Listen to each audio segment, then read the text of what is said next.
Paper 25. The Messenger Hosts of Space. Ranking intermediately in the family of the Infinite Spirit are the messenger hosts of space.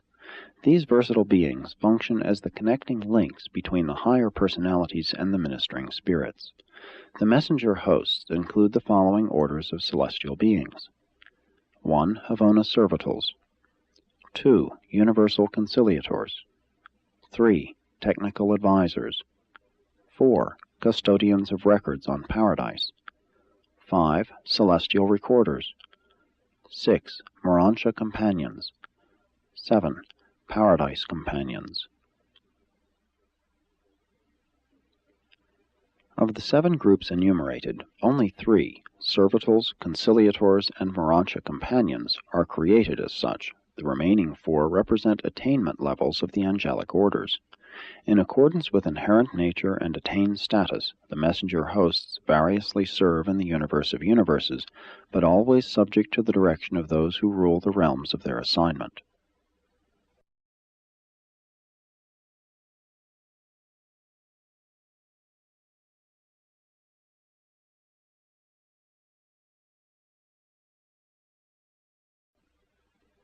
(1) The Havona Servitals. Though denominated servitals, these midway creatures of the central universe are not servants in any menial sense of the word. In the spiritual world there is no such thing as menial work. All service is sacred and exhilarating. Neither do the higher orders of beings look down upon the lower orders of existence. The Havona Servitals are the joint creative work of the 7 Master Spirits and their associates, the 7 Supreme Power Directors. This creative collaboration comes the nearest to being the pattern for the long list of reproductions of the dual order in the evolutionary universes, extending from the creation of a bright and morning star by a creator-son creative spirit liaison down to sex procreation on worlds like Urantia. The number of servitals is prodigious, and more are being created all the time. They appear in groups of 1,000 on the 3rd moment following the assembly of the Master Spirits and the Supreme Power Directors at their joint area in the far northerly sector of Paradise.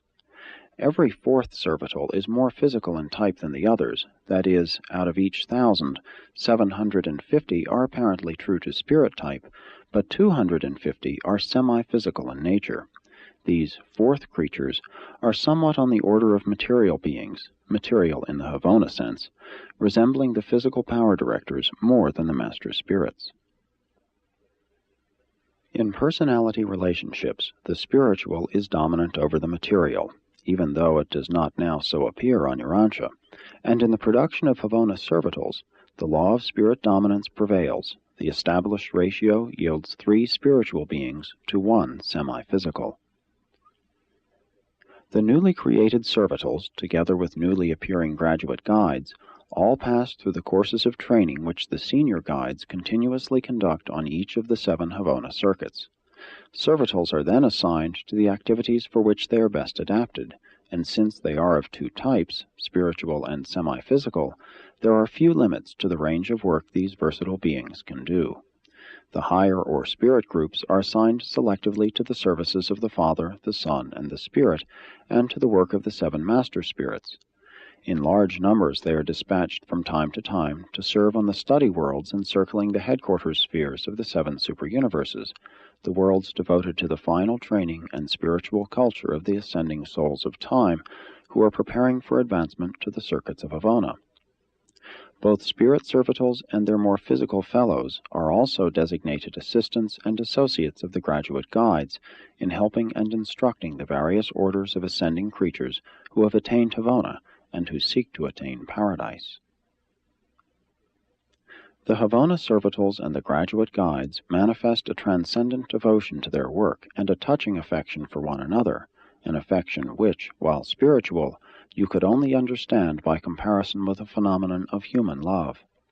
There is divine pathos in the separation of the servitals from the guides, as so often occurs when the servitals are dispatched on missions beyond the limits of the central universe, but they go with joy and not with sorrow. The satisfying joy of high duty is the eclipsing emotion of spiritual beings. Sorrow cannot exist in the face of the consciousness of divine duty faithfully performed.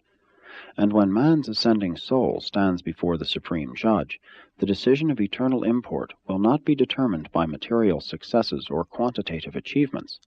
The verdict reverberating through the high courts declares, "Well done, good and faithful servant. You have been faithful over a few essentials. You shall be made ruler over universe realities."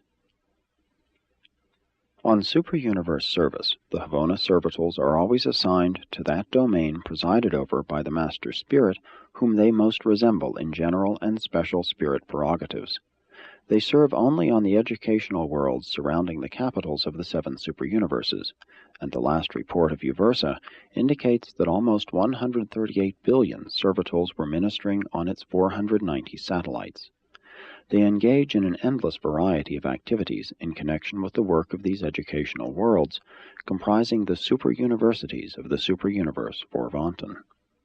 Here they are your companions. They have come down from your next career to study you and to inspire you with the reality and certainty of your eventual graduation from the universes of time to the realms of eternity.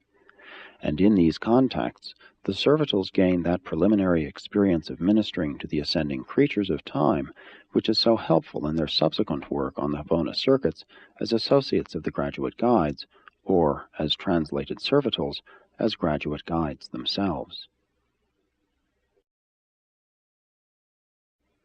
2. The Universal Conciliators. For every Havona servital created, 7 universal conciliators are brought into being, 1 in each super-universe. This creative enactment involves a definite super-universe technique of reflective response to transactions taking place on Paradise. On the headquarters worlds of the 7 super-universes, there function the 7 reflections of the 7 Master Spirits. It is difficult to undertake to portray the natures of these reflective spirits to material minds. They are true personalities. Still, each member of a super-universe group is perfectly reflective of just one of the 7 Master Spirits. And every time the Master Spirits associate themselves with the Power Directors for the purpose of creating a group of Havona servitals, there is a simultaneous focalization upon one of the reflective spirits in each of the super-universe groups, and forthwith and full-fledgedly an equal number of universal conciliators appears on the headquarters worlds of the super-creations. If, in the creation of servitals, Master Spirit number 7 should take the initiative, none but the reflective spirits of the 7th order would become pregnant with conciliators, and concurrently with the creation of 1,000 Orvanton-like servitals, 1,000 of the 7th order conciliators would appear on each super-universe capital.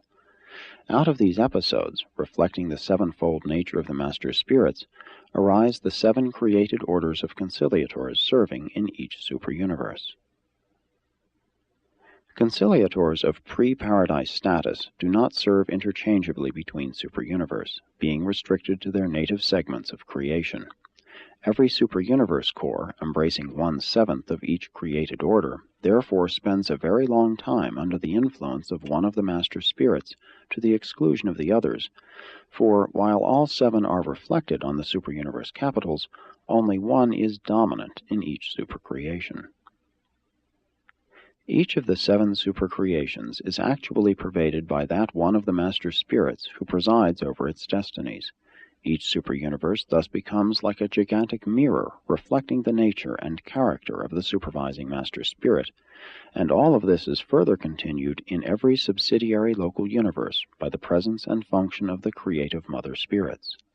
The effect of such an environment upon evolutionary growth is so profound that in their post-super-universe careers, the conciliators collectively manifest 49 experiential viewpoints or insights, each angular, hence incomplete, but all mutually compensatory and together tending to encompass the circle of supremacy. In each super-universe, the universal conciliators find themselves strangely and innately segregated into groups of 4, associations in which they continue to serve. In each group, 3 are spirit personalities, and 1, like the 4th creatures of the servitals, is a semi-material being. This quartet constitutes a conciliating commission, and is made up as follows. 1. the judge-arbiter, the one unanimously designated by the other three as the most competent and best qualified to act as judicial head of the group. 2. The spirit advocate, the one appointed by the judge-arbiter to present evidence and to safeguard the rights of all personalities involved in any matter assigned to the adjudication of the conciliating commission. 3. The divine executioner, the conciliator qualified by inherent nature to make contact with the material beings of the realms and to execute the decisions of the commission. Divine executioners, being fourth creatures, quasi-material beings, are almost, but not quite, visible to the short-range vision of the mortal races. 4. The recorder. The remaining member of the commission automatically becomes the recorder, the clerk of the tribunal. He makes certain that all records are properly prepared for the archives of the superuniverse and for the records of the local universe.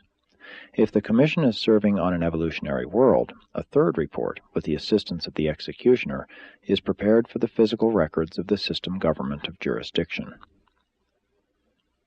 When in session, a commission functions as a group of three, since the advocate is detached during adjudication and participates in the formulation of the verdict only at the conclusion of the hearing. Hence, these commissions are sometimes called referee trios. The conciliators are of great value in keeping the universe of universes running smoothly. Traversing space at the seraphic rate of triple velocity, they serve as the traveling courts of the worlds, commissions devoted to the quick adjudication of minor difficulties. Were it not for these mobile and eminently fair commissions, the tribunals of the spheres would be hopelessly overspread with the minor misunderstandings of the realms. These referee trios do not pass upon matters of eternal import. The soul, the eternal prospects of a creature of time, is never placed in jeopardy by their acts. Conciliators do not deal with questions extending beyond the temporal existence and the cosmic welfare of the creatures of time. But when a commission has once accepted jurisdiction of a problem, its rulings are final and always unanimous. There is no appeal from the decision of the judge-arbiter. 3. The far-reaching service of conciliators. Conciliators maintain group headquarters on the capital of their superuniverse, where their primary reserve corps is held. Their secondary reserves are stationed on the capitals of the local universes. The younger and less experienced commissioners begin their service on the lower worlds, worlds like Urantia, and are advanced to the adjudication of greater problems after they have acquired riper experience. The order of conciliators is wholly dependable. Not one has ever gone astray. Though not infallible in wisdom and judgment, they are of unquestioned reliability and unerring in faithfulness. They take origin on the headquarters of a superuniverse and eventually return thereto, advancing through the following levels of universe service. 1. Conciliators to the worlds. Whenever the supervising personalities of the individual worlds become greatly perplexed or actually deadlocked concerning the proper procedure under existing circumstances, and if the matter is not of sufficient importance to be brought before the regularly constituted tribunals of the realm, then, upon the receipt of a petition of two personalities, one from each contention, a conciliating commission will begin to function forthwith. When these administrative and jurisdictional difficulties have been placed in the hands of the conciliators for study and adjudication, they are supreme in authority. But they will not formulate a decision until all the evidence has been heard, and there is absolutely no limit to their authority to call witnesses from anywhere and everywhere. And while their decisions may not be appealed, sometimes matters so develop that the Commission closes its records at a given point, concludes its opinions, and transfers the whole question to the higher tribunals of the realm. The Commissioner's decisions are placed on the planetary records, and if necessary are put into effect by the Divine Executioner. His power is very great, and the range of his activities on an inhabited world is very wide. Divine executioners are masterful manipulators of that which is in the interests of that which ought to be. Their work is sometimes carried out for the apparent welfare of the realm, and sometimes their acts on the worlds of time and space are difficult of explanation. Though executing decrees in defiance of neither natural law nor the ordained usages of the realm, they do oft-times effect their strange doings and enforce the mandates of the conciliators in accordance with the higher laws of the system administration. 2. Conciliators to the system headquarters. From service on the evolutionary worlds, these commissions of 4 are advanced to duty on a system headquarters. Here they have much work to do, and they prove to be the understanding friends of men, angels, and other spirit beings. The referee trios are not so much concerned with personal differences as with group contentions and with misunderstandings arising between different orders of creatures, and on a system headquarters there live both spiritual and material beings, as well as the combined types, such as the material sons. The moment the creators bring into existence evolving individuals with the power of choice, that moment a departure is made from the smooth working of divine perfection.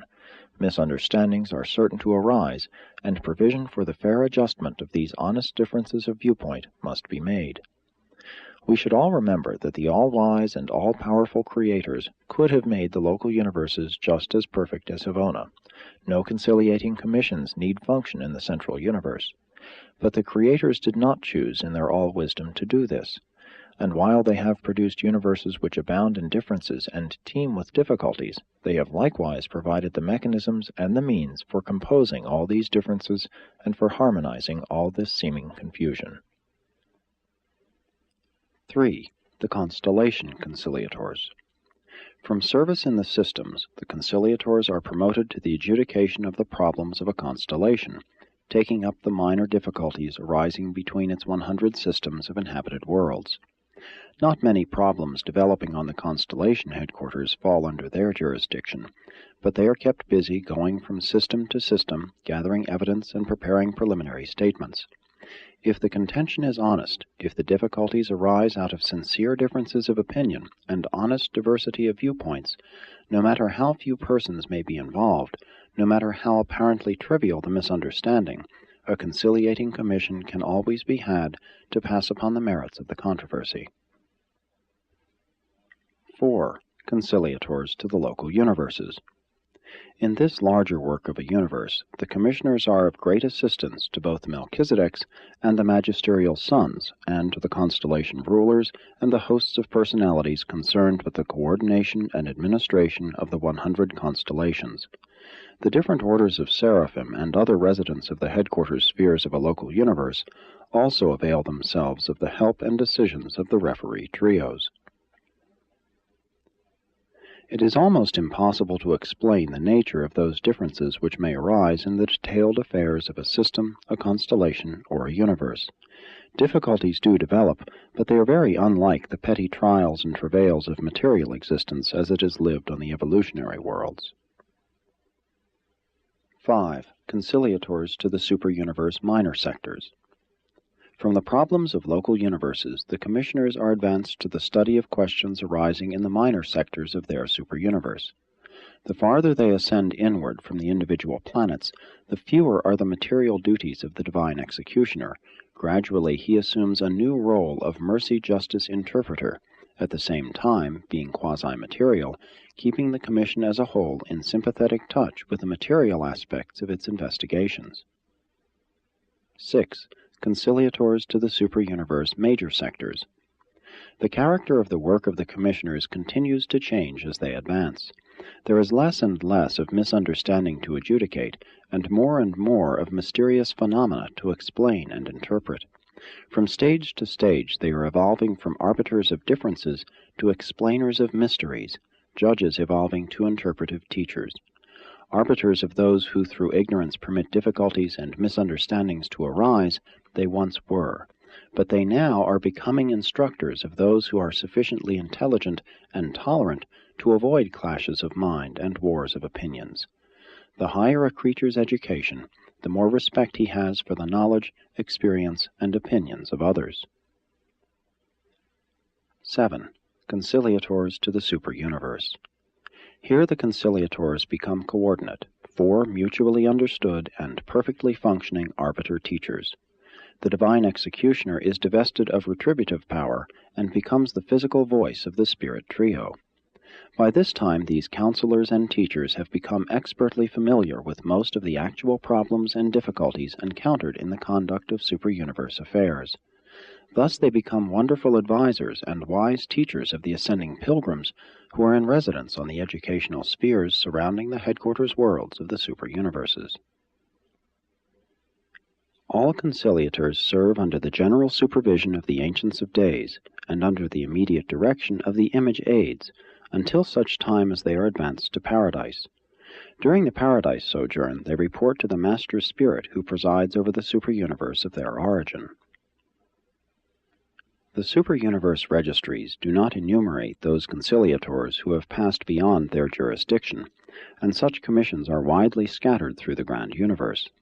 The last report of registry on Uversa gives the number operating in Orvonton as almost 18 trillion commissions, over 70 trillion individuals.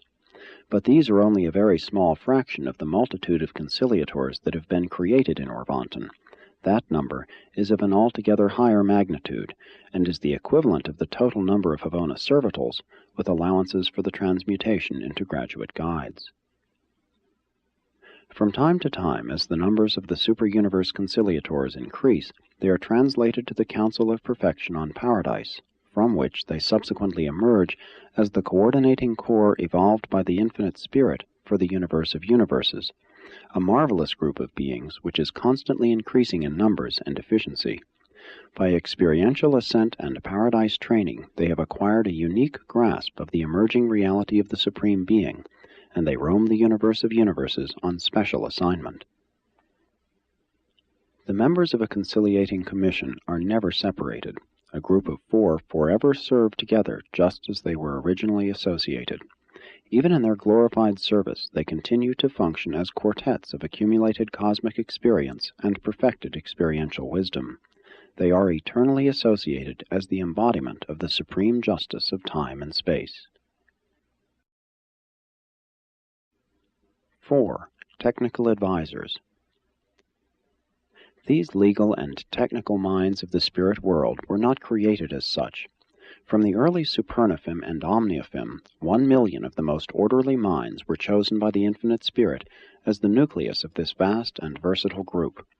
And ever since that far distant time, actual experience in the application of the laws of perfection to the plans of evolutionary creation has been required of all who aspire to become technical advisors. The technical advisors are recruited from the ranks of the following personality orders. 1. The Supernaphim. 2. The Seconaphim. 3. The Tertiaphim. 4. The Omniaphim.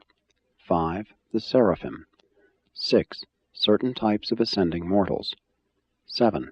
Certain types of ascending midwayers. At the present time, not counting the mortals and midwayers, who are all of transient attachment, the number of technical advisors registered on Uversa and operating in Orvonton is slightly in excess of 61 trillion. Technical advisors frequently function as individuals, but are organized for service and maintain common headquarters on the spheres of assignment in groups of 7. In each group, at least 5 must be of permanent status, while 2 may be of temporary association. Ascending mortals and ascending midway creatures serve on these advisory commissions while pursuing the Paradise ascent, but they do not enter the regular courses of training for technical advisors, nor do they ever become permanent members of the order. Those mortals and midwayers who serve transiently with the advisors are chosen for such work because of their expertness in the concept of universal law and supreme justice. As you journey toward your Paradise goal, constantly acquiring added knowledge and enhanced skill, you are continuously afforded the opportunity to give out to others the wisdom and experience you have already accumulated. All the way into Havona, you enact the role of a pupil teacher. You will work your way through the ascending levels of this vast experiential university by imparting to those just below you the newfound knowledge of your advancing career. In the universal regime, you are not reckoned as having possessed yourself of knowledge and truth until you have demonstrated your ability and your willingness to impart this knowledge and truth to others.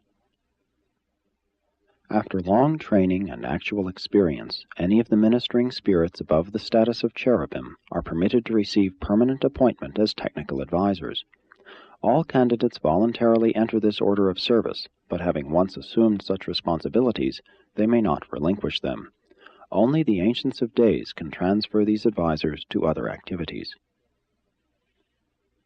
The training of technical advisors, begun in the Melchizedek colleges of the local universes, continues to the courts of the Ancients of Days. From this super-universe training, they proceed to the schools of the Seven Circles, located on the pilot worlds of the Havona circuits. And from the pilot worlds, they are received into the College of the Ethics of Law and the Technique of Supremacy, the Paradise Training School for the perfecting of technical advisors. These advisors are more than legal experts. They are students and teachers of applied law, the laws of the universe applied to the lives and destinies of all who inhabit the vast domains of the far-flung creation. As time passes, they become the living law libraries of time and space, preventing endless trouble and needless delays by instructing the personalities of time regarding the forms and modes of procedure most acceptable to the rulers of eternity. They are able so to counsel the workers of space as to enable them to function in harmony with the requirements of paradise. They are the teachers of all creatures concerning the technique of the creators. Such a living library of applied law could not be created. Such beings must be evolved by actual experience. The infinite deities are existential, hence are compensated for lack of experience. They know all even before they experience all, but they do not impart this non-experiential knowledge to their subordinate creatures. Technical advisors are dedicated to the work of preventing delay, facilitating progress, and counseling achievement. There is always a best and right way to do things. There is always the technique of perfection, a divine method, and these advisors know how to direct us all in the finding of this better way. These exceedingly wise and practical beings are always closely associated with the service and work of the universal censors. The Melchizedeks are provided with an able corps.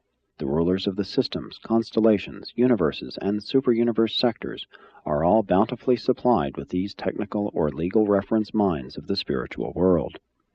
A special group act as law counselors to the life carriers, advising these sons concerning the extent of permissible departure from the established order of life propagation, and otherwise instructing them respecting their prerogatives and latitudes of function. They are the advisors of all classes of beings regarding the proper usages and techniques of all spirit world transactions, but they do not directly and personally deal with the material creatures of the realms. Besides counseling regarding legal usages, technical advisors are equally devoted to the efficient interpretation of all laws concerning creature beings, physical, mindal, and spiritual. They are available to the universal conciliators and to all others who desire to know the truth of law, in other words, to know how the supremacy of deity may be depended upon to react in a given situation, having factors of an established physical, mindal, and spiritual order. They even essay to elucidate the technique of the ultimate. Technical advisors are selected and tested beings. I have never known one of them to go astray. We have no records on Uversa of their ever having been adjudged in contempt of the divine laws they so effectively interpret and so eloquently expound. There is no known limit to the domain of their service, neither has any been placed upon their progress. They continue as advisors even to the portals of paradise. The whole universe of law and experience is open to them. 5. The Custodians of Records on Paradise. From among the tertiary Supernafim in Havona, certain of the senior chief recorders are chosen as custodians of records, as keepers of the formal archives of the Isle of Light, those archives which stand in contrast to the living records of registry in the minds of the custodians of knowledge, sometimes designated the Living Library of Paradise. The recording angels of the inhabited planets are the source of all individual records. Throughout the universes, other recorders function regarding both formal records and living records. From Urantia to Paradise, both recordings are encountered, In a local universe, more of the written records and less of the living. On Paradise, more of the living and less of the formal. On Uversa, both are equally available. Every occurrence of significance in the organized and inhabited creation is a matter of record. While events of no more than local importance find only a local recording, those of wider significance are dealt with accordingly. From the planets, systems, and constellations of Nebadon, everything of universe import is posted on Salvington. And from such universe capitals, those episodes are advanced to higher recording which pertain to the affairs of the sector and supergovernments. Paradise also has a relevant summary of superuniverse and Havona data, and this historic and cumulative story of the universe of universes is in the custody of these exalted tertiary Supernifim. While certain of these beings have been dispatched to the superuniverses to serve as chiefs of records directing the activities of the celestial recorders, not one has ever been transferred from the permanent roll call of their order. 6. The Celestial Recorders. These are the recorders who execute all records in duplicate, making an original spirit recording and a semi-material counterpart, what might be called a carbon copy. This they can do because of their peculiar ability simultaneously to manipulate both spiritual and material energy. Celestial recorders are not created as such. They are ascendant seraphim from the local universes. They are received, classified, and assigned to their spheres of work by the councils of the chiefs of records on the headquarters of the 7 superuniverses. There also are located the schools for training celestial recorders. The school on Uversa is conducted by the Perfectors of Wisdom and the Divine Counselors. As the recorders advance in universe service, they continue their system of dual recording, thus making their records always available to all classes of beings, from those of the material order to the high spirits of light. In your transition experience, as you ascend from this material world, you will always be able to consult the records of, and to be otherwise conversant with, the history and traditions of your status sphere. The recorders are a tested and tried corps. Never have I known of the defection of a celestial recorder, and never has there been discovered a falsification in their records.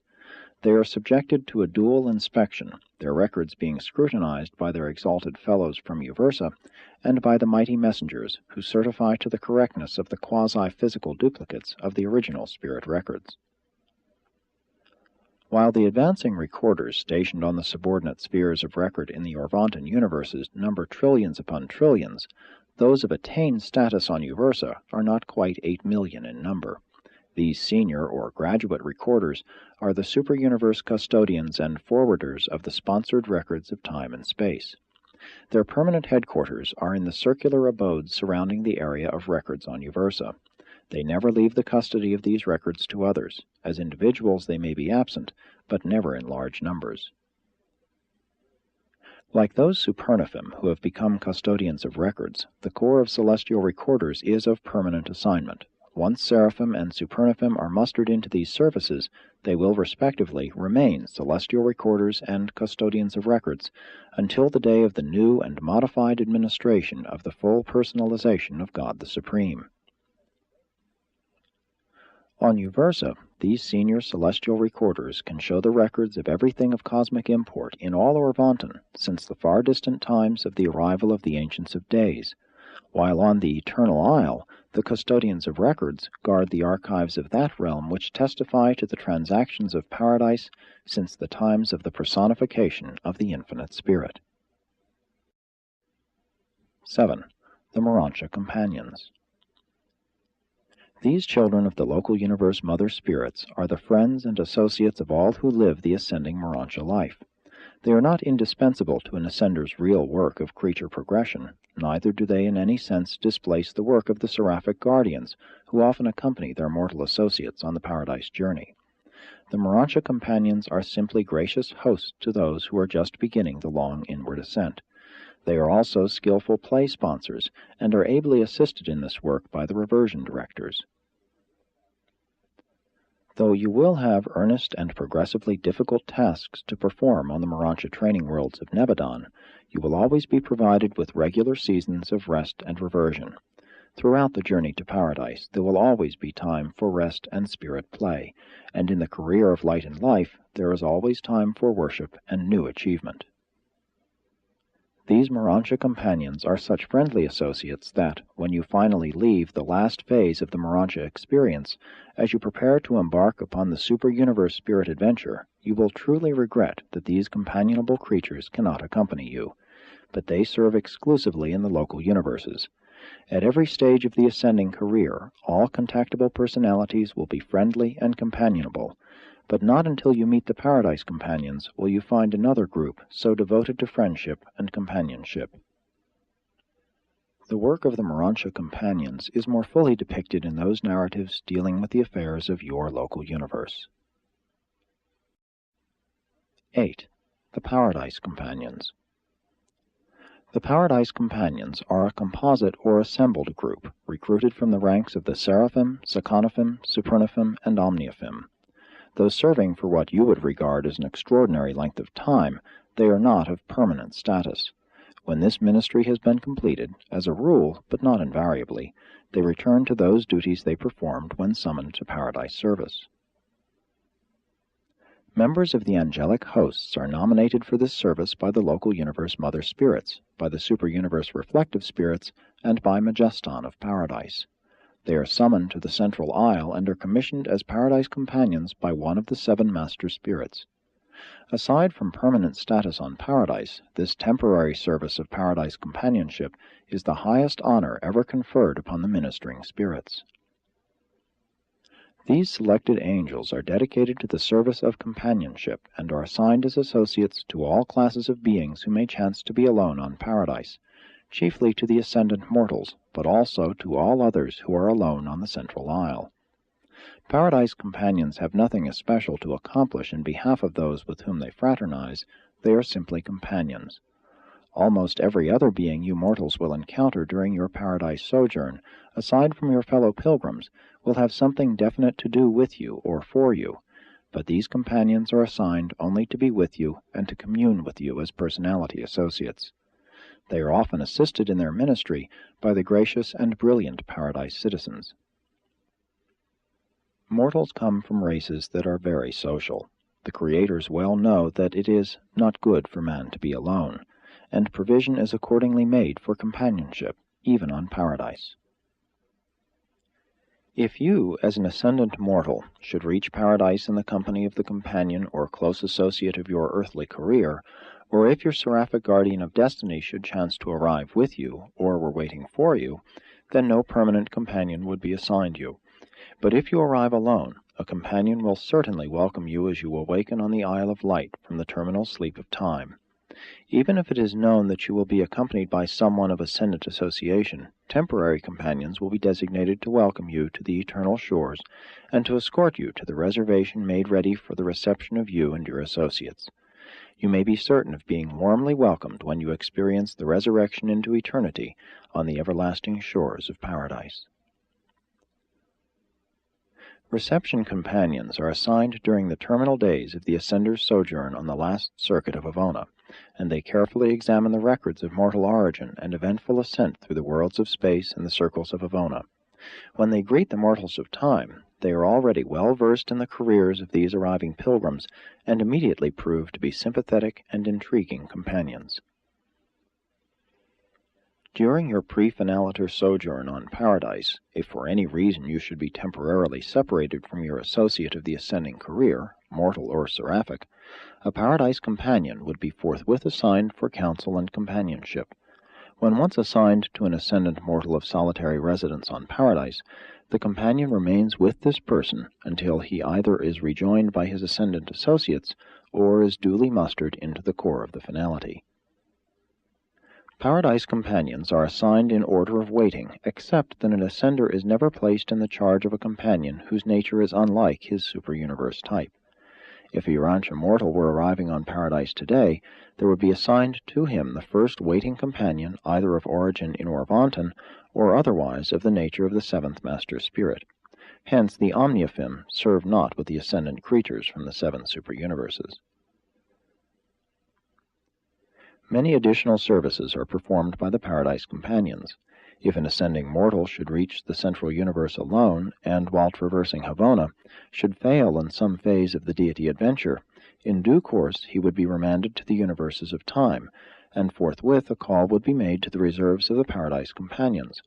One of this order would be assigned to follow the defeated pilgrim, to be with him and to comfort and cheer him, and to remain with him until he returned to the central universe to resume the Paradise ascent. If an ascending pilgrim met defeat in the deity adventure while traversing Havona in the company of an ascending seraphim, the guardian angel of the mortal career, she would elect to accompany her mortal associate. These seraphim always volunteer, and are permitted to accompany their long-time mortal comrades back to the service of time and space. But not so with two closely associated mortal ascenders. If one attains God while the other temporarily fails, the successful individual invariably chooses to go back to the evolutionary creations with a disappointed personality, but this is not permitted. Instead, a call is made to the reserves of the Paradise Companions, and one of the volunteers is selected to accompany the disappointed pilgrim. A volunteer Paradise citizen then becomes associated with the successful mortal, who tarries on the central isle awaiting the Havona return of the defeated comrade, and in the meantime teaches in certain Paradise schools, presenting the adventurous story of the evolutionary ascent. Sponsored by one high in authority from Uversa.